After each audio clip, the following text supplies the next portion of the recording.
All right, welcome back to the Content Swap Podcast. You are joined by Parker and Aaliyah. And if this is your first time listening to the Content Swap Podcast, this is a podcast in which the two of us exchange a little piece of content at the end of each week, and then we engage with that content over the course of the week, and then at the end of the week... Week. Yep, week. That is when we talk about it, and that's what we're here to do today. So we're going to talk about two pieces of content today, and then at the end of the episode, we're going to assign the next piece of content. Sounds like so much fun. Yep. So anything you would like to update the audience on before we dive into this week's assignments? No, I don't think so. All right, moving on. So I'm just kidding. Nothing? Not that I can think of. How's the crocheting going? Crocheting's good. I slowed down a little bit because I was waiting for yarn to come in, and then it was the wrong yarn, and so then I had to pick up yarn today. So hoping to crochet a dress. A whole dress. I'm working on a tote bag. I'm still finishing that tote bag, but I'm like ready to move on to this dress. The tote bag was kind of a pain in my butt. But quickly, I'm going to cut you off. If anybody who usually watches on video is watching this right now, you'll probably notice that this is audio only. We decided not to film a video this week because the iPad was dead, and I needed that to read my notes from because we record this on my phone. So we're just going audio only. Now, just had to quickly address that sooner rather than later. Yeah. Okay, so you were working on a tote bag. Yeah. And I ran out of yarn, so I got to finish that tote bag, but probably will start a dress today. You're going to start a dress today? Hopefully. I mean, as long as, this doesn't take too long. Yeah, no, hopefully this won't take too long. Yeah. I've got like minimal notes on both things that we're talking about today. Because one is like a show that has a second season that is like just released. Yeah. So it's like, okay, I don't want to dive too deep into the actual story there because it can spoil people. Yeah, because they might want to start the show. Yeah. And then the other one is a documentary. So all the facts are in the documentary. All the facts are in the documentary. I don't need any facts. Yeah. That's true. So very note light this week. Yeah, definitely. But yeah, not much going on. I still have not finished that book that I started like 5 weeks ago. I'm not sure I've seen you read it. I did read a little bit last week. It's kind of slow. And so I keep getting distracted and then I get bored. And so then I'm like, I'm going to crochet. But I'm determined to finish it. It's a good book. It's just a bit slow. What's it about again? It's the one that's about the girl who was fired. Oh, unjustly fired for potentially racist reasons. Right. And yeah, like nothing's really, she's just back home right now and like it's kind of sparking a new relationship. And I'm like, but what happened with the letter? Letter? Remember there was like a letter. She wrote a manifesto, I guess, if you want to call it that. She wrote like expose. There we go. Yeah. Manifesto is a loaded term. Yeah, not manifesto. An expose. Like talking about her experience at this company. And like nothing has happened with that. And she's just back home right now and like sparking up a love interest with somebody, which I don't know how I feel about. And so I'm just like bored right now. Okay, I feel that. Yeah. I'm like, what's going on with your expose? Shoot. Like, I want to see what happens. So I don't know. Yeah, I'm having a hard time jumping back into it and like getting it done. But I'm like halfway through. All right, I get it. Yeah. Okay. I don't know. I'm in a reading slump at the moment, which is a bummer. Okay. Yeah. Yeah. Oh well. We go in and out of things all the time. This is true. Sometimes I'm watching a ton of One Piece, and other times I'm not watching it at all, Yeah. Sometimes I write reviews, sometimes I don't. Yeah.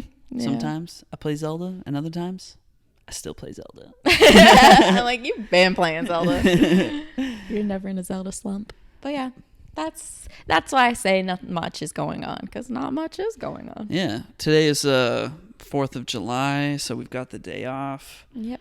I tried to wear, you see my outfit right now? Oh. Try to be a little red, white, and blue. Wow. Yeah. I'm wearing a blue shirt with white text on it and red, what do you call them? Basketball shorts and white socks. Wow. Yeah. Trying to be emblematic or symbolic. I don't know. You go right ahead, baby. Or thematic. That's the word I'm looking for. Trying to be thematic, but we got no video, so it doesn't matter. There you go. All right. What about you? Anything else? Yeah, I mean, not much. I've been playing a bit more Zelda this weekend. Still playing that and Final Fantasy 16. I played a little bit of Final Fantasy 16, or I've played a decent amount of Final Fantasy 16 at this point, probably like 10, 12 hours. And I will say there was like a really interesting twist that just happened. Or I don't know if I would call it a twist necessarily, but just something that surprised me that I did not think was going to happen at all. And was very like, wow, okay, I really like that. But at the same time, like, I'm really enjoying the story, and when there's long cutscenes, usually I'm not like excited for long cutscenes, but in this game I'm like, yes, please bring on the long cutscenes, because I mentioned this before, when there's not long cutscenes happening, you're either in combat, which is great. I would love to be in combat whenever I'm not in a long cutscene, but outside of that, you are just like running long distances and having really mundane conversations with the little people who are just like characters that you can straight up forget. And it's like, it's as if it's there to help fill out the world and to help build the world, having these conversations that are smaller with like less important characters. But I'm just like, I just know how big the whole thing can be because I've experienced big moments. So when it's these really small moments, like so small in the sense of I feel like I'm wasting my time, that really sucks. Like, it's kind of disappointing. But the combat moments are also a ton of fun. So I wish it's every time you do a side quest, it's mundane. But there are just like forced mundane moments in between the big things. And it's really bumming me out. I'm not going to lie. I'm like not excited to pick it back up because a big thing just happened. I'm like, great, the next big thing's not going to happen for 5 more hours. And I got to sit through these boring conversations about like just things that I already know. People saying like, oh yeah, we have it hard in this part of the world. And it's like, yeah, okay. So does everybody everywhere else. We've covered that at this point. We don't need to spend more time showing me how everything sucks for everyone. That's what I'm trying to fix that. So like, you know, I realized playing a bit of, like, being excited to play that after having played a ton of Zelda and being like, I need something different from Zelda to get excited about, and then picking up that and finding it fun and entertaining, but then going back to Zelda, it's actually really made me appreciate this new Zelda game in the sense that you are always playing the game at all times. Like, I do like games with a lot of story, but this Zelda game, I mean, I will say this Zelda game is a little like light on story. I wish it was a bit more like transfixed of like when you're going to experience story. It's kind of like you have to go do specific things and then you'll get story. I guess that's most games, but like it doesn't happen very often. And so you're playing the game a lot. And so when I'm playing Final Fantasy, there are just so many moments where I'm not playing the game. And if I'm not playing the game, I want it to be some really cool, interesting cutscene, which there are plenty of. But yeah, there's just a lot of moments where I'm not playing the game, where I'm bored out of my mind. And Zelda has none of those issues. It's just, you know, there's always something to do and see and explore, and you care. You're like, wow, there's something off in the distance. I'm going to find something if I go to that place. In Final Fantasy, if you go to the, opposite side of the available space that you have on the map of where you're currently located, you are highly likely to find absolutely nothing, which is fine.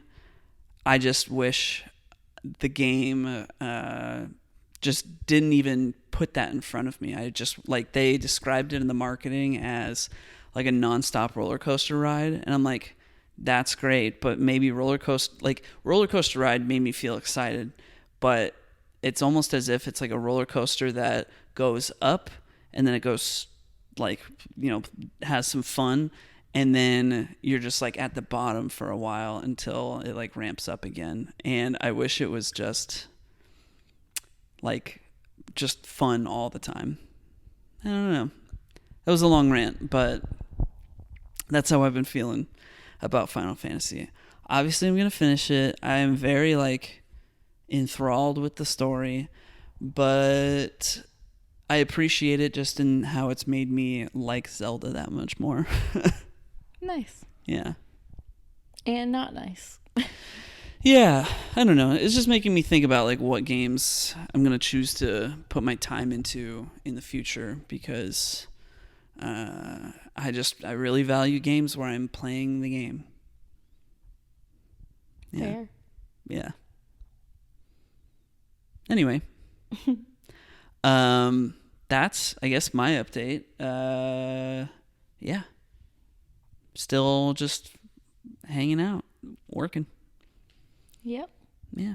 We haven't seen any of the movies, but we also just haven't felt like it. So, yeah. We're going to go see Barbenheimer. Barbenheimer. Yep. Yep. Yeah. Excited about that. Yeah. I got to get my outfit together. Yeah, you're going to wear pink and I'm going to wear like a suit. Oh, yeah. Pink, head to toe. I went to pick up some yarn today and I saw this like hot pink yarn. I was like, oh, should I knit a Barbie outfit? I mean, should I crochet a Barbie outfit? And I was like, no, that's too much. And I don't think I can make something that I would like really want to wear to Barbie. So we'll see. You still got to pick out an outfit. I know. You've been talking about it so much. You got to follow through. And I'm scared I'm going to let myself down. And I want to go to the movies that, Saturday or whatever. Yeah. And I want to see other people. If other people are not dressing for the occasion for Barbie, I swear, I'd be like, you all missed the assignment. I think I don't know, big city areas, maybe. Yeah. Maybe people are. I think I really want her Western outfit. Oh, that outfit is to die for. And I'm like, I know I won't be able to find that anywhere. And also I got to make something unique. So I also need to keep in mind, theaters are pretty cold. So that's true. I mean, if I'm gonna dress for the occasion, I'm like, I need to think about a sweater that I can also wear that fits the outfit. Because if it covers my outfit, I'd rather suffer through the cold theater than have my outfit covered. Every time we are out and we see any pink attire, you were like, oh my gosh, that could be my Barbie outfit. I know. Every single time. I know. And I know I'll never wear it again because I am not a pink person. I don't own anything pink, I don't think. Yeah. And so I'm like, I probably won't ever wear it again, which is also another thing. So I'm like, okay, I need a Barbie outfit that's not expensive because I probably won't wear it. Yeah. But fits the occasion, but is also distinct enough to stand out. I want to walk into Oppenheimer and they're like, oh my gosh, she was just in Barbie. Yeah. Yeah. Perfect. And I'm like, what's this movie about? Have you seen Barbie? I just came from Barbie. I heard this one has explosions and things. Why is it so dark? Yeah. Well, that'll be a day to look forward to. It'll be fun. It's in a few weeks. I know. I keep saying I have time. It's going to sneak up on me. It's only 2 weeks. Oh my 2.5 weeks. The summer's going by so fast. I know. I'm not ready.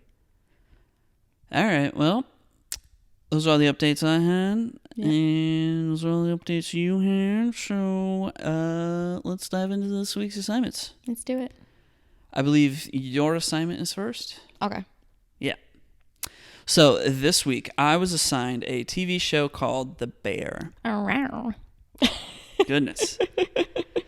So The Bear is it's on FX and it streams exclusively on Hulu. It's got 2 seasons, and the second season, all the episodes just came out fairly recently, like a few weeks ago at this point. So we watched the entire first season. And what it's about is there's this guy named Carmen, otherwise known as Carmy, who is a professionally trained chef who was once the head chef of the best restaurant in the whole wide world. Wow. Yeah. And I think it was either the French Laundry or... Was it French Laundry? I don't remember. Okay. Because they mentioned like Napa and stuff, which that's got to be French Laundry, which is owned and operated by this guy, Thomas Keller, I think is his name. I'm not 100% sure. Whoa. Yeah, I'm sure. I'm not 100% sure, but I think that's his name. Yeah. But in they also talk about like Noma, the restaurant in what is that, Denmark? I don't know. All right, you don't know anything about the culinary world. It sounds like. I don't. Okay, so the show follows this guy Carmy. He was once the best chef in the whole wide world, basically. And his older brother Michael recently passed away and left Carmy his restaurant, which is called The Beef, or the original Beef of Chicagoland, and it's in Chicago. So Michael passes away, leaves The Beef to Carmy. Carmy is basically trying to figure out how to run this small-time restaurant that's considered a classic to a lot of people. It's been losing its money for a long time and has a kitchen staff that's been there for a very long time. And the whole place overall just lacks organization.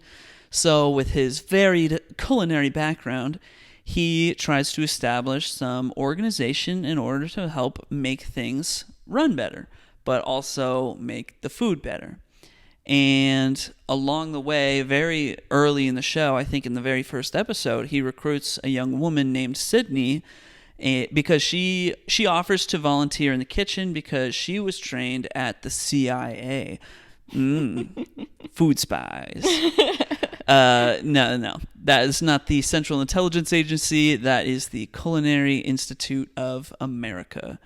So The Beef was her dad's favorite place to eat growing up, I believe. Was that correct? Oh, okay, my bad. That you're looking at me in like a unsure way. I probably should have watched the first episode again. Because I came in, you were on like episode 3 by the time I like started watching it with you. Yeah, that's and true. It has been a minute since I've seen it. So okay. All right, well, so Sydney's dad, his favorite place to eat growing up was The Beef, and she wanted to come help out, but also because she knows who Carmy is. She knows that he was once the best of the best, and now he's at The Beef, and she's like, perfect opportunity for me to go learn from the best of the best at my dad's favorite place. So together they kind of tag team this effort, but he still mainly calls the shots, which does cause quite a bit of tension throughout the show. There's also a man that works there named Richie, who he works there for The Beef, and he was best friends with Michael and is also cousins with Carmy and Michael.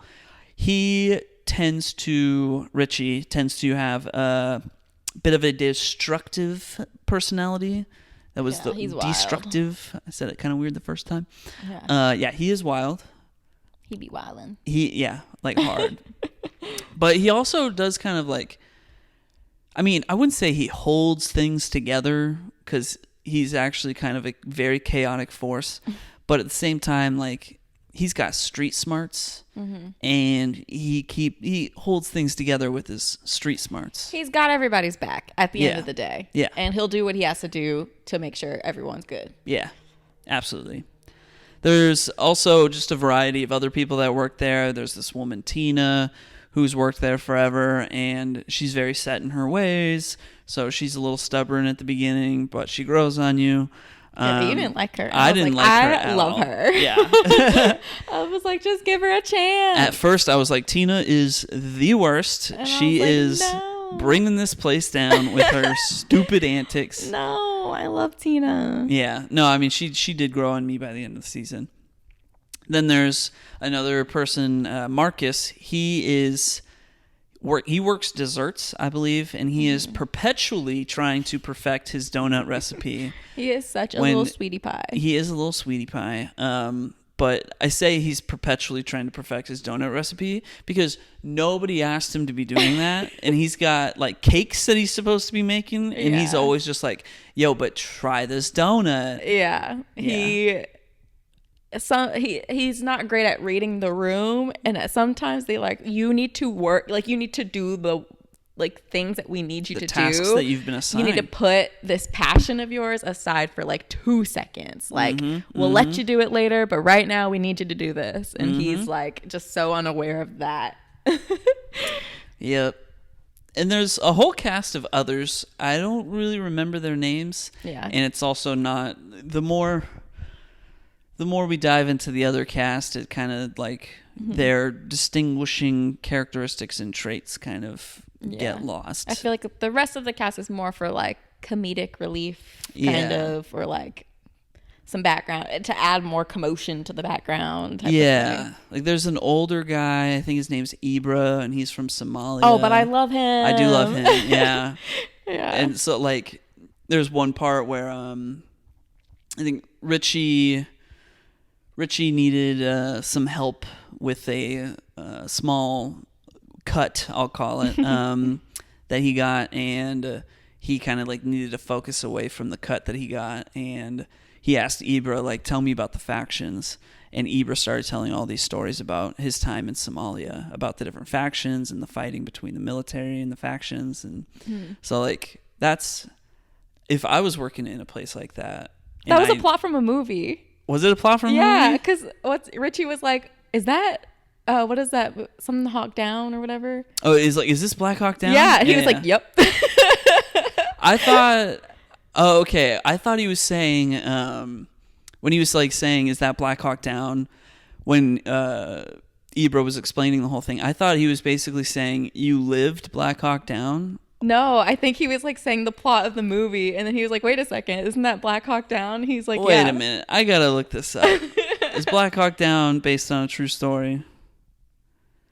The story of 160 elite U.S. soldiers who dropped into Mogadishu in October 1993 to capture 2 top lieutenants of a renegade warlord, but found themselves in a desperate battle with a large force of heavily armed Somalis. That is straight from IMDb.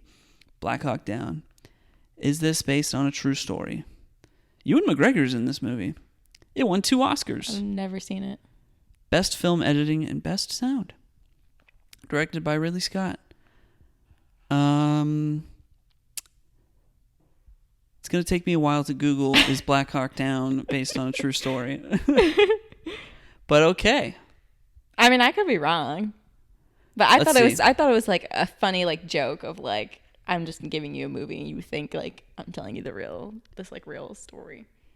Yeah, no, it was a real story. Oh wow. Yeah, so my interpretation of where Richie was being told this story by Ibra, and Ibra's talking about the factions and yada yada yada. He's like, "Is that Black Hawk Down?" As in like, "Oh my god, like you were there." I took it a different way of like, this idiot thinks I lived this thing that's like I didn't live just because I'm like the Somalian guy. Yeah. You know. All right, none of this is important. I don't know. We are out here dissecting one small line of like episode 7. I know. But I love that. Anyway, that character, what's his name? Ibra. I love him. Yeah. I just love to hear him talk, and he's just like so funny and so sweet. Yeah. No, I mean, the whole cast is really likable, as chaotic of a mess as they are. Yeah. And that's kind of like the whole thing. Like just given that recipe, given that recipe for a TV show, like from there, they just try to get things right in the kitchen. They try to find ways to work together and generally confront their demons on an individual level. And it's great. Yeah. Yeah. I don't know what else to say about it. I mean, did you like it? Okay, I thought it was great. I do have some thoughts. Okay. So I do think it's great. I was very just like, I was in it while I was watching it, and I was just like happy to like watch every episode and see like, are they going to be successful at this or not? And like, yeah, this is really stressful. Like you said last week, like this is a very stressful TV show. I'm like, yeah, this is stressful. It wasn't like so stressful, but I was like, I want to keep watching this. I want to know what's going to happen. I want to watch season 2. And like, I think if anything, the strengths of this show lie in its characters and the connection the viewer develops with the characters and just their general plight. You kind of get to know some of them a little bit. And when Carmi, because he comes from such a, like, what's the word? Successful. I was gonna say decorated. Such like a decorated culinary past. He brings a lot of intensity to his role as like the head chef of this place, and it's almost like misplaced intensity. Like it's just at a way higher level than what is absolutely necessary for like this small time business. And I mean, he does have to, he knows that the whole place is like in the hole and he wants to keep the lights on just, for the customers and for the people that work there. And like that, he brings on so much stress trying to make that whole thing successful because he comes from this very like make or break, it has to be perfect world. Yeah. And I mean, like he's confronting trauma from so many different things. Trauma from his brother passing away, trauma from a high stress, life in this like culinary world before he got to the beef. And also like his brother didn't just like pass, like his brother like overdosed or something like that.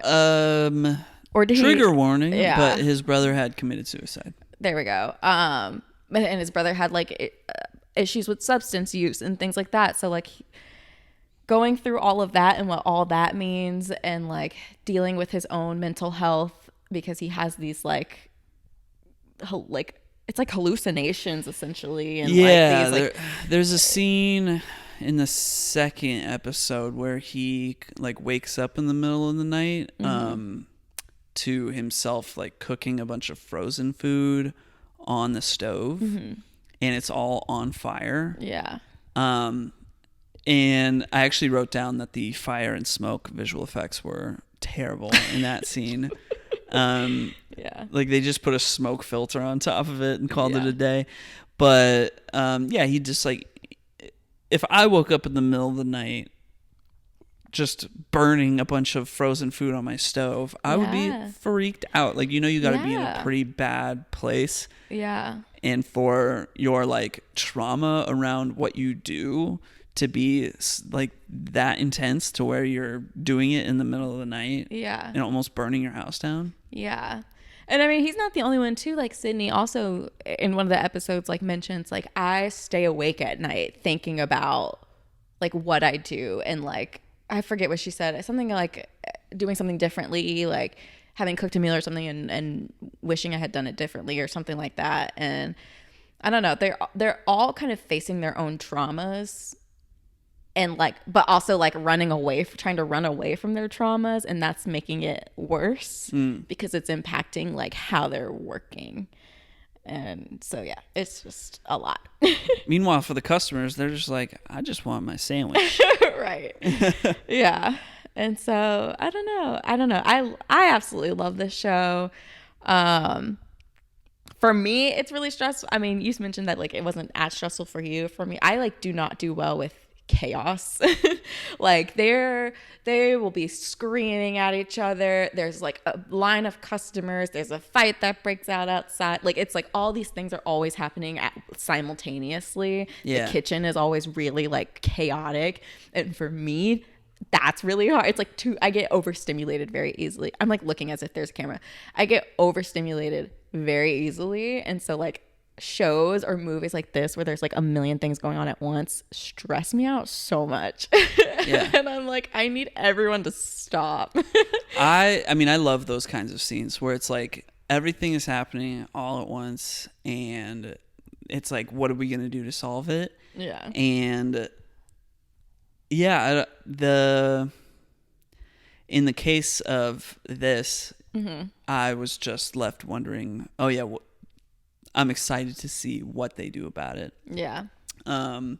Honestly, from a writing perspective, how are they going to handle this? Because if I wrote myself into a situation where everything was happening all at once, I would be like, how do I now fix this? Yeah. It makes me think of, you remember that meme of I think it's like a little cartoon dog and everything's on fire. Yeah. That's what that's show like this is. show. Yeah. That's exactly what the like show everything is. is fine. No, but like, but if the dog then started yelling at everybody Yeah. to get it together. Yeah. But I want to come back to that point you made about Carmi and how you felt like because of his like background and like in the way he was trained like in the culinary world, bringing that into this place where like it's not necessary and he brings that intensity. Yeah. What I love about the show is like how the other characters react to that, because none of them are like, stop doing this. They all, like, you can tell they all respect him and they find this as an opportunity to like grow as cooks, as chefs, and like they really value what he has to say about the way they cook, or like they really value learning from him. Like he did like a demonstration for them, like taught them how to do something, and they're all super invested and like want to know how he did it and want to know like what he learned. And so I love that aspect of it, of how like each person wants to like grow from interacting with him in their own way. Yeah, because they're all responsible for their own kind of dishes. So when Marcus is talking to him, learning about this like crazy plum dessert that's made with like 4 different ways of making plum put together, and it has to be made perfectly. Marcus is like inspired by that. And he's like, I'm going to try and put that effort into my donuts. And I do appreciate that as well. I mean, they all start out very resistant to Carmi's way of doing things, but because it's food and they literally get to eat the fruits of his labor, that's when it's like, you know, every time they eat something, it's like the switch flips in their head, like, yeah, this guy clearly knows what he's talking about. Yeah. And making food is what I do for a living, so maybe I should listen to him. I want to know what you think about Sydney's character, because I was watching, she recently did I think it was like a Hollywood roundtable type of thing. Yeah. And she said that people will like come up to her and people will be like, your character is really annoying. Honestly, like, her character is really annoying. It's like it's her attitude that's annoying. I mean, I do like her character overall. Yeah. But her character does have a tendency to be really like sarcastic in a non-helpful way. But I think it just kind of speaks to like she is a young character. Yeah. And like she maybe acting sarcastic like that worked for her growing up. And I think it just gives her character an opportunity to grow. Yeah. And kind of learn like acting like that maybe isn't going to help people respect and listen to me. You know, acting pretentious or like I think other people are stupid is not going to help. I mean, I'm describing like kind of how she does act. I think like I don't find her character annoying. I do think there's growth that needs to be done, and I'm sure she'll get there. But like for me, I understand why she has the attitude she does, and she even kind of talks about it because she's a very young woman of color in this culinary world where there's like not many people like her. And she kind of talks about this with Tina of like, I understand how it feels to be a woman in the kitchen, a woman of color in the kitchen. And but she's like what, in her 20s. And so like I can see why she approaches things in the way that she does, because she has to like establish her like footing, and she has to like try and gain the respect of people who just see her as this child. Yeah. And on top of that, she's also unfairly being thrown into situations by Carmi. That's true. He does literally, I mean, he just screws her over. Yeah. Multiple times. Yeah. And she will tell him, like, this is not a good idea. They don't respect me. They're not going to listen to me. And this is going to blow up in our faces. And I'm going to get the brunt of that while you're like running around wherever you are. I mean, she does literally tell him that like when he makes a decision and she's like, this is not gonna work, and he's like, no, yes, it will, and then things happen, and lo and behold, it does not work, and it goes exactly like she said it was going to. Exactly. And he kind of brushes brushes it off, and he's like, oh, like that's just what they do, like they're just like, what is like kind of like hazing you into the crew. And she's like, but like, no, this is harmful. And like, I need you to step up, or like, I need you to listen to me. Yeah. And so I can understand, like, she's just fighting for her life in this space. And so I understand why she comes off as sarcastic, or she like acts pretentious, or like whatever, because she's just trying to like gain respect and like, yeah, I mean, she has to find her place. She does. Yeah, she does have to kind of like put her time in with these people, and like, I understand exactly why she is the way that she is. Yeah. I just think that like there's like you said, there's a clear opportunity for growth in her character. For sure. I'm excited to see kind of like what happens with her. Yeah. I will say, so I think my only misgiving towards this show is it's much more focused on, well, okay. It's a show that's very focused on the stress of managing a restaurant, which I love about it.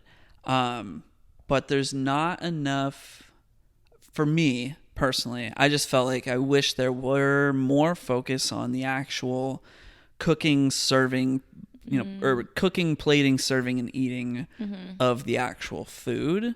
I feel like the actual eating that's done by the customers just like happens off screen, and it's mostly, if any eating does happen, it's like they'll take a quick bite of something to test or try it to see if it's good, and then they'll sell it.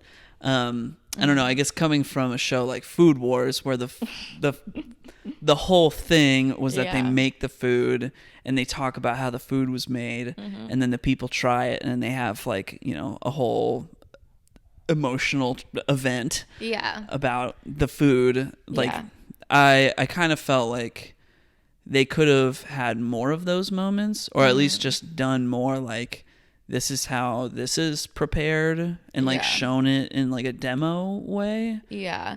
I think I'm wondering how much of that will come in the new seasons that come out, because I think with this, it was like, this was just like a deli essentially. Right. And it's like falling to pieces. So like, put the food aside, we need to get the business together first.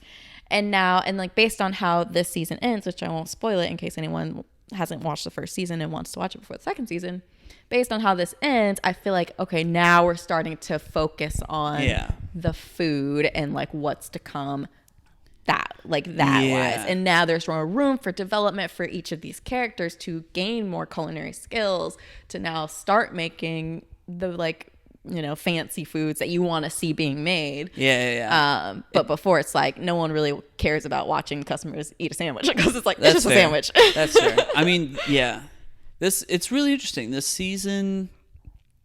first season, it feels like the pre-show. Yeah. Like, it was very, you watch and you're like, oh yeah, I'm watching The Bear. Yeah. But I feel like once more seasons of this show comes out, it's going to feel like I don't know, say it's 6 seasons total. It's going to be like seasons 2 through 6 are going to be like what the show actually is. Yeah. And what it's season 1 was just the necessary build up to getting there. Yeah. But I definitely think it's needed, especially with like something as chaotic as this. If you don't have that foundation, and also we need to care about the characters in order to care about their growth. Yeah. And like they set it up very well so that we know that there's going to be growth of those characters. True, like true. They've invested us enough to be like, all right, this is where this person needs to go. And like, we're excited to see them get to that point. Like, we know every kind of flaw of each character. Yeah. Which I think is very necessary for us to be invested in what's coming next. Yeah. Yeah. Cool. Yeah. Ready for some facts? Yeah, that was everything I had. Alrighty. Let me pull them up. Non-spoilery facts. Yeah, I think so. So All to right. start off, no hand doubles were used in the making of the show. So all of the chopping and prep were actually done by the actors. That is impressive. Yeah, you literally made a comment. You were like, "Wow, look at how they're chopping. Like, I want to chop like that." Yeah, because we need better knives. I know, our knives suck. Yeah, so everyone did their own chopping and prep. Wow. All right. Yep. So Jeremy Allen White, Anybody can cook. literally, Jeremy Allen White, who plays Carmi, went to cooking school for 2 weeks and worked in the kitchen of multiple restaurants. Among them was a Michelin star rated restaurant called Pescioli. I think I pronounced that right. Was this all in preparation for the role? Right, to train for the show. Mm-hmm. 2 weeks? 2 weeks isn't even that long. That's nothing. Yeah. Yeah. I like imagine that he like for months, like. I know. Yeah. But I mean, I guess we don't see him cooking often. That's true. He does more of the admin stuff. Occasionally he'll like. Maybe he's cook. done more cooking in between seasons. I don't know. I imagine they probably train him a lot more as like, you know, in preparation for season 2. Get more money for the show. Yeah. Yeah. And so another fact. So, and I hope I pronounce her name right. Ayo Adibri, who plays Sydney. Okay. I'm so sorry if I butchered that. When asked her on her thoughts if Sydney and Carmi should get together, she said, if anything happened between Sydney and Carmi, nobody would be happy. It would be disappointing and jarring and weird. I agree. Yeah, it would. I don't want there to be a romance there. I think that there's just like a respect, mutual respect. Yeah, I agree. There is a moment between Sydney and who's the guy who does the Marcus, there we go. Between Marcus, and I thought that was a very sweet moment, and I was like, I would be happy if that blossomed into a thing. Yeah. But I agree. I don't think her and Carmi would be a. I'm not watching this show looking for any amount of romance. I mean, no, I'm not watching it for romance either. The romance should be between me and the food. Fair. Very fair. Okay. This is a not so fun fact. But apparently, and trigger warning again, we did one, but another trigger warning. Oh, geez. Okay. So substance abuse is apparently really common in the restaurant industry. Yeah. And there's an article that came out in 2019 called "In an Industry Rife with Substance Abuse, Restaurant Workers Help Their Own." It was written in NPR by an author named Tove Danovich. Mm-hmm. And according to a 2015 study by the Substance Abuse and Mental Health Services Administration, the food industry and hospitality industry has the highest rates of substance use disorders and third highest rates of heavy alcohol use of all employment sectors. And so I highly recommend checking out the article. I did read it because I wanted to know more. And it's very interesting, very sad, but in the article, it talks about like ways that various people are kind of coming together to kind of tackle this issue and provide services, especially mental health services for restaurant workers and things like that, so that they can hopefully kind of mitigate this issue. But yeah, I think this show is really interesting. From what I've heard, based on like comments that I've seen online, and also just like my conversations with, I mentioned last episode, I have a friend who was trained to be a chef and now has her own business. But yeah, when I was asking her, like, I was like, oh yeah, I'm watching The Bear. And she was like, yeah, I can't watch, like that show's pretty triggering. Like it can be pretty accurate. And I was like, whoa, that's very scary. Like that's kind of wild. And so, yeah. And then like comments that I've seen have been like, oh, like from people who are chefs, they're like, yeah, it can be wild out there. I can think of at least one person I know who is a chef. I mean, I can think of multiple people I know that are chefs. Yeah. But chefs? Leaves? Leaves? Chefs? Yeah, that's funny. Roofs? Anyway, continue. Anyway, chefs. I can think of multiple people that I know that are chefs, but yeah, there's at least one person I know that's a chef that like really struggle with substance abuse. And there's at least one person I know who works in the hospitality industry who really struggle with substance abuse. So yeah, this is not surprising to hear. Yeah. Really sad. I hate that this is the experience for a lot of people. And yeah, I don't know. I hope that these efforts that a lot of people are investing in, and the people who really care about, you know, the workers in these spaces, which like everyone should care. And it really drives me nuts when people don't treat people like in the food industry well. Yeah. I absolutely hate that. I'm I'm never trying to be difficult unless like you asked for something vegetarian and they put meat on it, you know, like that's like, okay, well I have to be difficult. And it's not like you're still treating that person with respect. You're like, you know, I'm so sorry. I can't eat meat. Is there any way I can like get this without it? Like you're still respectful and things like that. But yeah, I hope that the issues get worked out. I mean, that's a big effort, but but you know, I hope we continue to try and work on it. Yeah, I agree. Yeah. Any other facts? Yes, one more fact, and this is just a silly one. So in episode 8, there is a video game called Ball Breakers. It's like throughout the show. Oh, really? Oh, I forgot. Yeah. Okay. Oh, yeah, because it's like an arcade game that's at the Beef. Yeah. It's in the first episode a lot. Yes. Well, in episode 8, the character from the video game is talking. Yeah. And then it's the voice of that is Paul Rudd. Oh, that's funny. Yeah. I just thought that was so random and funny. Yeah, there's like one side character, what's his name? It's not Tack. Fack? Yeah. Yeah. The one who's like an actual chef. Yeah. There's this guy named Fack who his whole point being there is like to fix the lights or to fix the arcade cabinet, to fix the toilet. Like he's basically just their mechanic, the handyman. And he's played by Chef Maddie, who is like an actual chef. And we watched this whole like architecture digest video of his new restaurant that he opened up in Toronto. Toronto, that's right.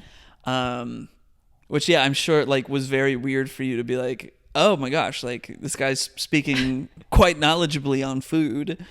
I mean, you told me, you were like, that's a real chef. And I was like, oh, I didn't know that. Yeah. Yeah, when I saw, I was like, I've seen that guy somewhere before, and I was like, oh yeah, that's right. It's when I went to Outside Lands, the music festival in San Francisco, and he was doing a Gastro Magic event with Bill Nye, the science guy.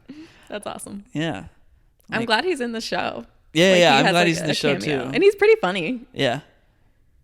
No, he's like watching him and Bill Nye was like a very funny thing because Bill Nye's like, it's science, and Maddie's just like, okay, Bill.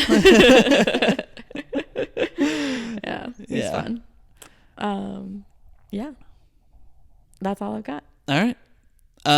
Cool. All right, one down, one to go. All righty. Let me pull up my notes here. Okay.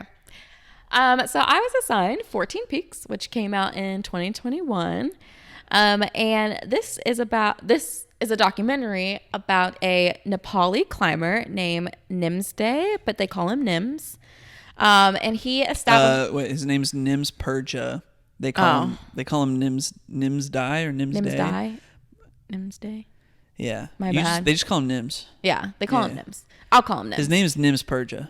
Okay, my bad. I'm sorry. I think I had like looked up because I was like, I know his name's Nims, but I don't remember what his On full name was. On Instagram, he's Nims Die. Okay, got you. But he establishes a project that he calls Project Possible, where he decides that he's going to summit or climb to the top of all of the mountains that are over 8,000 meters, which ends up being 14 mountains, hence 14 peaks. And he decides to do this within a 7-month time frame. And so the whole document, I keep looking as if the camera's there. I know. We've got the tripod. Yeah. We've got the tripod up because we were going to film. I know. So I look over there and I think I'm being filmed. I know. All right, you keep talking. I'm going to move it. Yeah, it's so distracting. And so the whole documentary is basically him doing this. He's climbing all these peaks. He's running into challenges, into obstacles, into like some sad things. I'll mention those in just a minute. And it's like you're just hoping that he's able to successfully do them all by the end of the documentary. And so throughout the documentary, it's not necessarily that he has trouble climbing some of these summits. Occasionally he like has a bit of a hard time.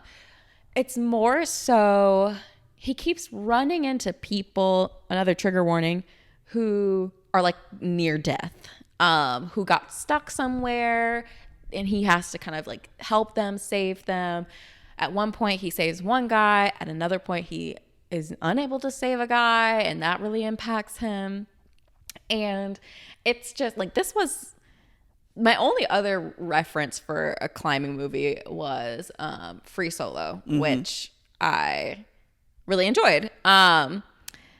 Free Solo, while it was really intense because he's free soloing, like he's like not attached to anything, and so like hit the risk of him felt more than necessarily the risk of Nims and Nim's team.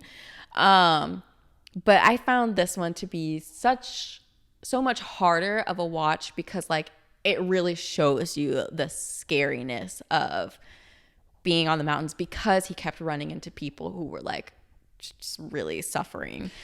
Yeah. I mean, yeah, Free Solo, it's like Alex Honnold, the guy that, climbs El Capitan without a rope by himself. Like he is putting himself in that situation and he's like the only person in harm's way. Yeah. Whereas, watching 14 Peaks, it's like there are lots of people that go on these climbs up these massive mountains, ice climbing, rock climbing, like all, the whole thing.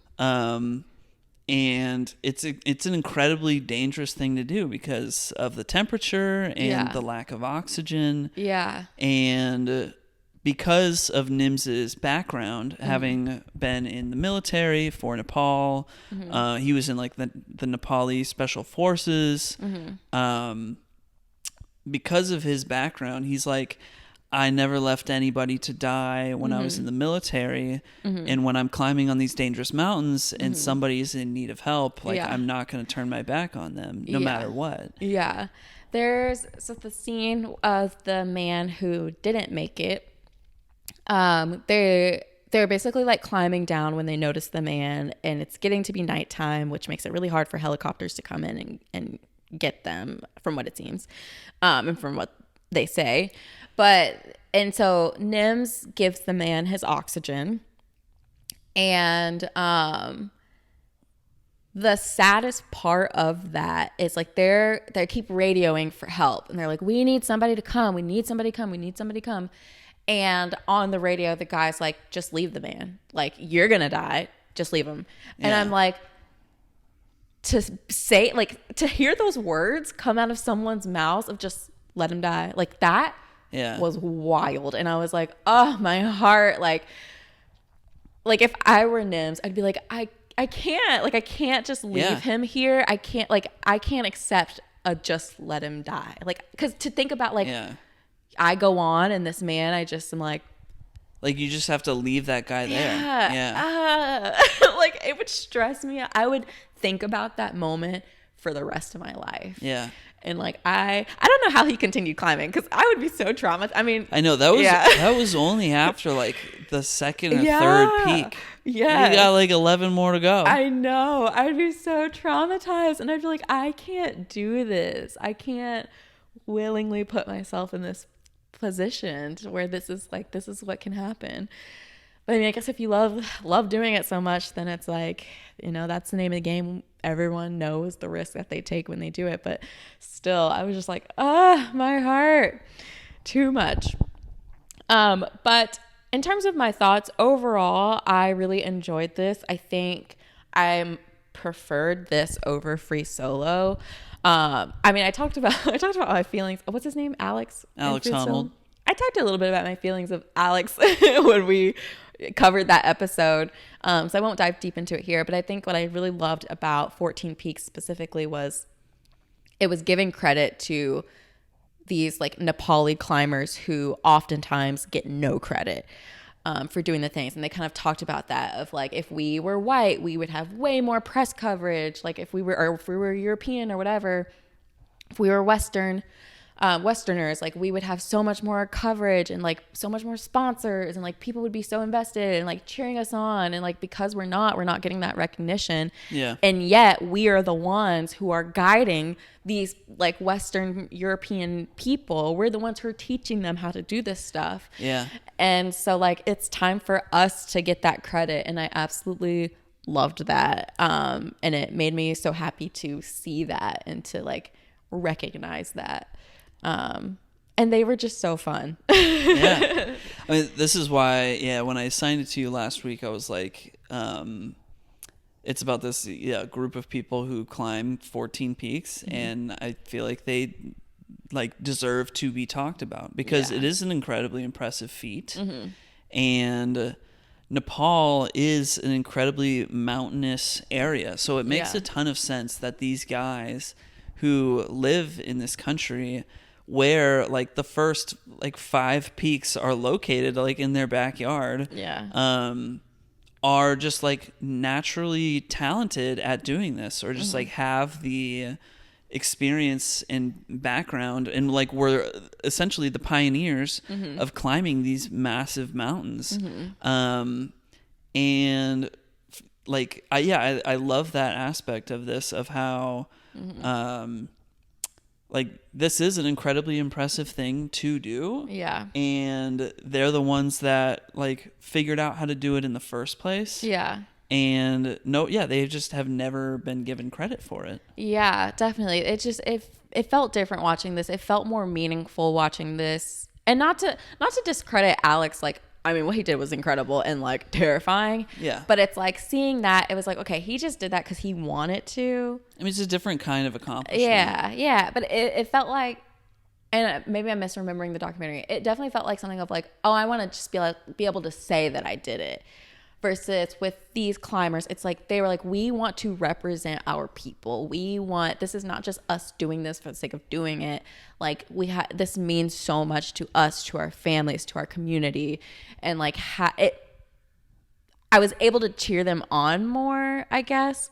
Like watching Free Solo, I was like, he's crazy. Yeah. Like, no, why would you do this? In this, it's like, okay, I see why you're doing this. Yeah, I'm rooting for you. I mean, the significance of them climbing all 14 of these peaks, like they're not the first people to climb all 14 of these peaks. Yeah. But they certainly are the fastest, because like getting ready to climb one big mountain is like, you can spend a whole year planning to train to do that. Like the first person to ever climb all 14 of these 8,000 meter plus mountains was this like German guy, or European at least, who it took him like 16 years to do that. And the last person to climb all 14 peaks had done so in 2013. Mm-hmm. So, like, you know, they're not the first people to do it, but, like, for the first guy to have done it in 16 years, and then they said, all right, we're going to climb 14 mountains in 6 months and 6 days. Like, that's how long it took them to do it. Yeah. And the last mountain, it only took them so long to do it because they got held up by permits and stuff by the Chinese government. Yeah. So, like, if they had that permit available, they could have done it a lot sooner. Yeah. So, like, that is basically like one mountain every 2 weeks. That's crazy. And here's the craziest part for me. This man and his team, they would like climb a mountain and get to like bases, like a base where they would like camp for the night. Yeah. And they would be partying. They're like drinking, like just staying up late, just having a grand time, which is fine and dandy. But I'm like, how in the world are you then getting up early to climb? Are you not dehydrated? Like I would be out. If I had one drink, I'd be like, I can't make this climb because I am dehydrated. I'm getting cramps. I'm like, I would be out. And I'm like, how are they doing that? And that was for every climb. They partied on every mountain, I swear. Yeah, they especially when they got to K2, which I think K2 is the second highest mountain in the world next to Everest. Wow. But it's considered a much more dangerous climb than Everest. Yeah. Like when they showed up to the K2 base camp and there's all these people there that are like depressed because they're not going to be able to climb it. The conditions are way too dangerous. And he just shows up and he's like, guys, why are you all depressed? Let's party. Literally. And then they party. And then the next day they get up and he's like, all right, we're going to go do it. And they're like, what? Yeah. And then they go and do it. It's a wild. And then everybody's like, okay, those guys did it. I guess we'll go do it. And then everybody ended up making it. Yeah. I'm like, he's Superman. I'm convinced because the way I would be flat on my back, like, go without me. I could not. I don't know how he did it.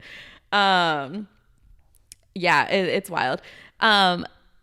My other question, or like the thing that I wish I saw, I wish they showed them climbing down more because I was like, great. I saw how you climbed up. It was very steep. Mm-hmm. Like, it looks very slippery. How do you get down? Like, well, there were a few moments. They didn't necessarily show a lot of like climbing down footage, but there were significant moments when it came to climbing down. Like when he slipped and fell. Yeah, well, I was going to get to that in a second, but what we were talking about earlier, when he was going down the second or third climb, he runs into a guy, and then that guy dies in his arms. Yeah. And then now he's developing a HACE, which I cannot remember what that stands for. High altitude. Nice. Something. Yeah. Cerebral edema. Yeah, something like that. Yeah. Yeah. Basically, you're just like tripping, like you're like hallucinating because you don't have enough oxygen. Yeah.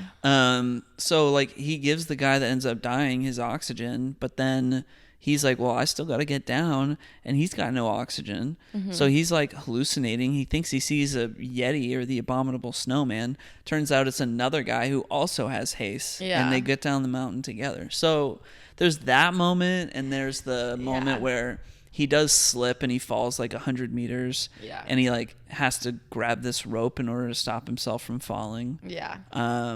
Which apparently he almost like just quit the whole project after that incident. But the guy that had climbed all 14 peaks in 16 years or whatever, he was telling that guy that story, and the guy was like, I've never seen you climb before, but like you can do it. Yeah. Like, don't give up. Oh my gosh. Yeah, no. If that man who died in my arms didn't shake me, that for sure would. Yeah. Like, oh my gosh. He's got a wife. Yeah. In both like Free Solo and this, I'm like, oh my gosh, to like have a partner that like that is supportive, which I love that they're supportive of it, but like I don't know if I could do it. Yeah. I would be so stressed. I'd be so scared. I would be so sad. Because you just never know. You're just constantly waiting by the phone. Yeah. Hoping that there's not a moment where you get a phone call that's like, so bad news, you know? Yeah. I mean, when you compare Alex Honnold's girlfriend at the time, she's now his wife. Yeah. Her reaction during the whole free solo thing, she is like, but do you have to do it? Literally. And then you look at Nims's wife doing the 14 peaks, and she's like, I was never going to stop him. Yeah. She's like, I knew what I signed up for. Yeah, she's having a completely different reaction. Yeah. She's like, he's got to go do it. It's literally his calling in life. Yeah. Yeah. She has like nothing to say. As much as I would love to have that reaction, I don't know that I would. Oh, no. I mean, yeah, you really got to have the right temperament to have a partner who's doing all these dangerous activities. Yeah. And I mean, I would never like, I'm not going to give an ultimatum. I'm like, if this is your passion and this is what you truly feel like you have to do, that's great. I just don't know that I could be a part of that. Yeah. Because it would just... Don't worry, honey. I'm not about to go climbing all these big mountains. Thank goodness. It would be cool to like, I don't know, go up a big mountain at one point, but yeah. Nah. Even if you like went rock climbing with your buddies, I'd be like, ugh. Oh my gosh. I'm like, please be safe. Fair enough. Please be safe. Yeah, there's some other significant parts of this documentary. Like when he goes to Everest, it was this, like, the weather had been really bad at Everest, but so many people wanted to climb Everest that season, and there was this weather window of like 1 or 2 days where it was good to climb Everest. And so everybody that wanted to climb Everest and their mama was going up Everest. At that point, they weren't they were just like inching. They were just in line. It was just a packed line. Yeah. And I was like, is it that easy to climb Everest where everybody can just do it? Right. Well, I mean, he talks about how like all the people that climb Everest are being led by their Sherpas, as in like local professional people who like literally live here and like take Westerners up the mountain. Yeah. Professionally. Yeah. And he was like, if the listener is familiar with there's this picture that went viral of like basically the line to the top of Mount Everest. Yeah. And he's the guy that took that picture, and it was while he was filming 14 Peaks. Yeah. And I remember seeing that picture and being like, that is crazy. Right. Apparently there is like a lot of poop on Mount Everest. Ew. Yeah. I mean, all them people and they gotta go to the bathroom. Yeah. Like, what do you do if you're like in the middle of climbing and you gotta go to the bathroom, but there's no flat place for you to go to the bathroom? Yeah, there's equipment for that. Ew. Are you like pooping in a bag? Probably. Ew. Yeah. Yuck. There's another documentary called The Dawn Wall, that also takes place on El Capitan, but it's on like this just sheer like glass wall that's like flat and almost like nobody climbs it, and it's about the guys that are the first people to climb it. And it took them like 19 days to do it. Like, so they were like, or 21 days, something like that. So they're on the wall for that many days. Oh, so they my just have gosh. that much like supplies and like food. Yeah. And they're just like sleeping, hanging from the side of this mountain for weeks. Well, it makes me think of they got to be pooping somewhere. Yeah, it makes me think of those guys who were climbing under that bridge that when we watched the expo or whatever. And Oh, they we were watched Real Rock 16, I think it was. Yeah, and they would like sleep up there and like have people bring food up there, and like, I mean, where were they pooping? They had to bring a bag. Yeah, I mean, those guys should have brought food if they needed people to deliver food to them. I know. I forgot how the food got up to them because they like would have someone bring a pizza or like. Yeah. I forgot. Yeah. No, in the case of the Dawn Wall, it's like, yeah, they were just eating, I don't know, couscous every day for like 3 weeks. But even harder. Yeah. Like, that's rough. Yeah. Oh my gosh. I can't do it. Yeah. Another big component of 14 Peaks is his relationship with his mom, who is like sick throughout the whole story. Such a cutie. Yeah. She's in this like little, at some point, this little fuzzy pink like robe coat Oh, thing. yeah, And yeah. it was so cute. Yeah, when he finally does it, she's like in a pink robe It's the on the cutest. helicopter with like Yes. the headset. It's the cutest thing I've ever seen. Yeah. I'm like, this lovely lady. Yeah. What a queen. Yeah. Well, Yep. I'm gonna check to see if there's anything else that I wrote down about this. Anything else that you would like to say? Not that I can think of. I don't know if you have any more, like if you have more climbing documentaries that are like climbers of color. I have at least two. I have at least two more climbing documentaries. I just made like a face. I have at least two more climbing documentaries in my backlog. Yeah. Not climbers of color though. Are there any climbing documentaries of black folks? Real Rock 15 had a short film that was like 40 minutes long about a group of black kids in Memphis, Tennessee who go to their local climbing gym. And this guy, Conrad Anker, who's a professional climber, he takes a group of black kids to Montana for an ice climbing trip. And so it's these kids from Memphis who've like never even seen snow before. Yeah. Go on this trip.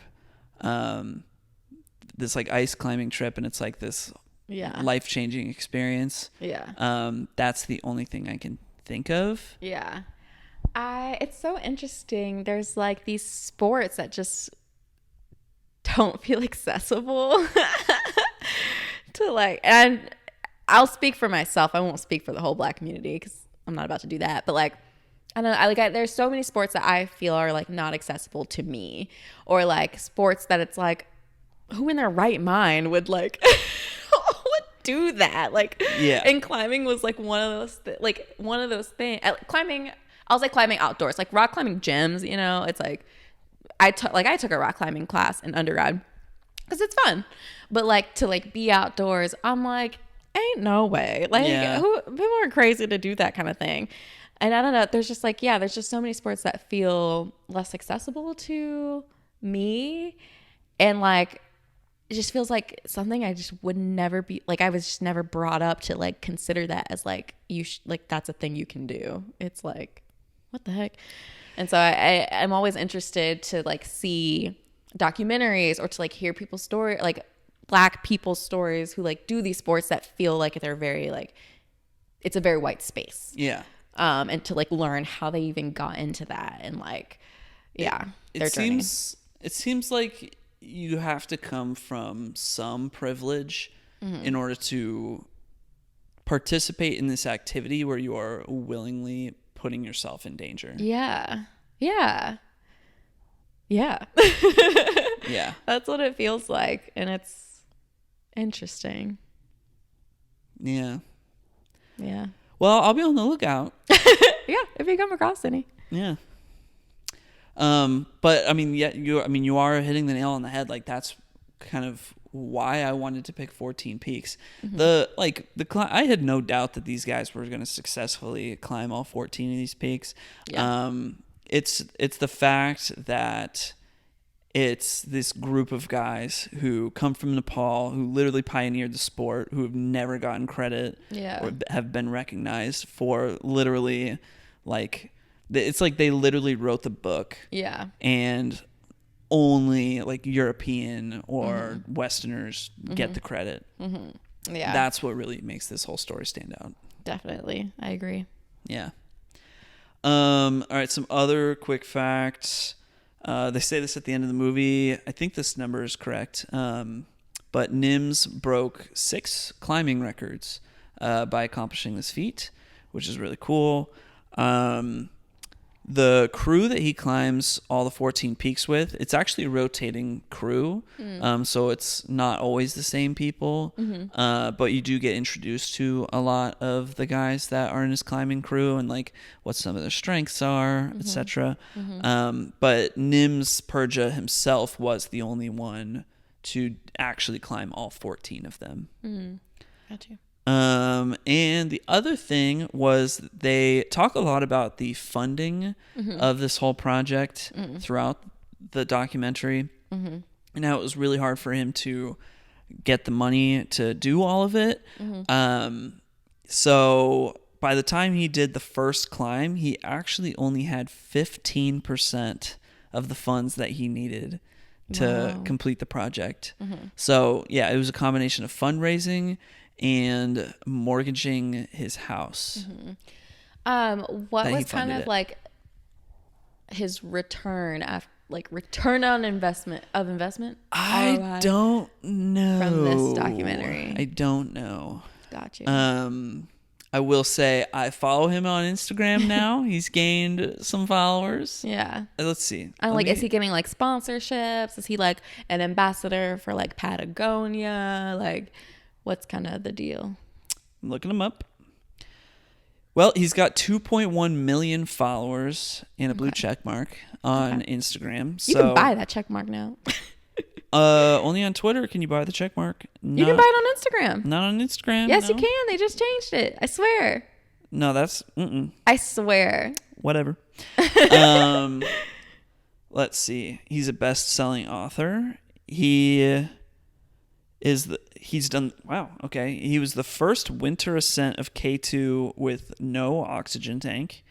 That wasn't a feat that was related to 14 Peaks, because they did all 14 Peaks with oxygen. Yeah, I don't know. He's got his own foundation. He's a public figure at this point. A lot of people have watched 14 Peaks. Yeah. It's on Netflix. It's like a Yeah. Netflix exclusive, so you got that Netflix money. Yeah. Got you. Let's see. On IMDb, it's got 28,000 ratings, which seems like a lot. Yeah. I'm just hoping, because like in the documentary he mentions like, this project is not just important for me, but like especially for my crew, because this can like catapult their careers. Yes. And I just like wonder if like that is what came out of that, or if it's like they continue to be kind of unrecognized. What I think was really interesting is that this movie was nominated for Outstanding Music Composition for a Documentary Series or Special for an Emmy, a Primetime Emmy, and that's it. And Free Solo won an Oscar. Like, it got nominated for Best Documentary Feature for an Oscar. Yeah. It got nominated for a bajillion Emmys and won all of those categories. I think there is a certain like craft to how Free Solo was filmed that's different from this. Yeah. But I think in terms of like just pure story, this has a bit more going for it. I feel like craft-wise, this documentary was way more intriguing, because like I'm talking about like filmmaking craft. I know. That's what I'm saying. I feel like this story was way more intriguing as well, because like I think of, obviously you have like the scenery, like the visuals of like the scenery and everything like that, but then like there were like these animated elements that That's true. Basically highlight these like intense situations that he faced, like when he was like falling from off the mountain basically, and things like that. I don't know, I just felt like it was more to look at visually. I kind of disagree. Really? Yeah. I've seen Free Solo like 5 or 6 times at this point, and the reason I've watched it so many times is because of how beautifully filmed it is. There's just so much craft put into like getting the shots that they got. Like they had to have people who were skilled with filming and climbing in order to get those shots. I guess that's fair. And they had to do so much planning to get those shots. Yeah. Whereas like 14 Peaks is all filmed on GoPros. That's true. But it's like, it's a thing of privilege, because it's like, No, I know. having access to resources to be able to hire the people to get these wild shots versus like he like funded this on his own type of kind of Netflix. It's just it's given the feat that's being accomplished, you can only film it in a certain way. Yeah. Like, yeah, I mean, yeah, they did a great job filming Free Solo, but it's also like, yeah, they can do that in the summer. There's not like, you can climb to the top of El Capitan, like you can hike to the top of El Capitan, and then go down and get shots and like plan those shots. Yeah. Whereas like when you are climbing to the tallest peaks in the world, you can't just like take the chairlift to the top of the mountain and then set up your crew to film you going up. Like, no, you got to put your GoPro on and you got to go do it, you know? So that makes it much better, in my opinion. It's just, it just frustrates me. I mean, Free Solo won a bunch of like directing and cinematography, nonfiction program Emmys. Yeah. So like that makes sense to me. Yeah. But I do wish 14 Peaks had gotten more recognition on the award circuit. Yeah. Insane. Yeah. You are pouting right now. Yeah, because I'm just sad. I just like want them to get all their flowers, you know? Yeah, yeah. Well, we are helping contribute to that by talking about it on our podcast. I guess. Go watch 14 Peaks on Netflix if you haven't checked it out yet. It's just not enough. As we stare at the camera that's not there. I know. All right. Well, anything else you'd like to say? No. I think that's it. Was it a good pick? It was. Sweet. I enjoyed it. Tight. You wanted to watch it in the theater, and I was like, ooh, I will for sure fall asleep. Yeah. We watched it on a small TV. We'll watch it again on the theater. No, we won't. Maybe. Whatever. I knew. I was like, you give me a beautiful scenery, I'm out. Yeah. All right. Let's do some assignments. Sounds good. Do you want to go first? Sure. So I've been pretty clear about what my theme for this week is. Oh. Yeah. So by the time the next episode releases, it'll be a few days before the new Mission Impossible movie comes out. So, and I really want to see this new Mission Impossible. I always see every new Mission Impossible in a theater, and you have never seen any of them, and I have to like drag you to go see this movie with me. So I'm like, all right, well, you can't just go into this movie completely blind. You have to watch at least a Mission Impossible just to know what's up. So I've been thinking this whole time, which Mission Impossible am I going to assign you? I've gone between so many. I was like, should I give her the first one? Should I give her the third one? Maybe the fourth one, because it's like fits into what the series kind of became, or the fifth one because it's like the director that now directs these movies, his first one was the fifth one, because this new one that's coming out is the seventh one.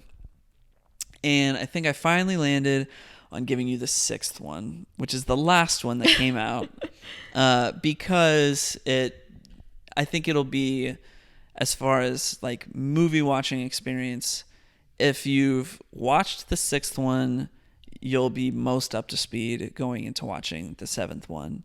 Okay. And I think anything that doesn't feel clear to you watching the sixth one, I can easily explain to you. Okay. Yeah. I'm not looking forward to it. I am looking forward to it. It's a great movie. Actually, I'm not going to... I mean, I will say the sixth one is not my favorite in the franchise. The fifth one is my favorite in the franchise. Yeah. I might watch the fifth one on my own. Go for it. I'm going to suck it up and be fully present and watch the movie. I'm not a Tom Cruise fan, but I want to make you happy. And so I'll do it without any huffing and puffing. I appreciate that. I might huff and puff on my own when you're not around. Go huff and puff on the side. Okay, cool. Since we've had some high stress content watching lately, some high action content that we've been sharing, I decided to chill things out a little bit, give you something that's just kind of cute, kind of sweet. It is what it is. And I'm giving you The Intern with Anne Hathaway and Robert De Niro. Nice. Yeah. Nice. Yep. solid. I've never seen that. I really like that movie. I think I would enjoy it. Yeah. Okay. Something a bit mellow. Right on. Good pick. Thanks. Yeah. All right. Well, I guess we will see you all next week. Yeah. Next week, we'll be discussing Mission Impossible Fallout and The Intern. Yep. It'll be very action-packed, I'm sure. All right. We'll see you then. Hope you enjoyed this week's episode. I was about to wave to the camera. It's I know. not there. I even though you moved the tripod, Bye. I was still looking. Yeah. Yes. I just waved at nothing. I do that on the phone when I'm saying bye to someone, or like if I'm in a Teams meeting but my camera's off, and like we're like all like bye, and I wave, and I'm like my camera's off. I don't know why I waved. Oh, my camera's always on, so I'm actually waving to people. Look at you. I only put my camera on if everybody else has their camera on, but if everyone has their camera off, I'm not putting mine on. Oh. Yeah, no, I just do all meetings with camera on. Wow. Yeah. All right. Anyway, people don't care. We will see you next time. Hope you enjoyed the episode. Yep. Maybe by next week I'll have my Barbie outfit I'll share with everybody. All right. There you go. All right. All right. Bye. Bye.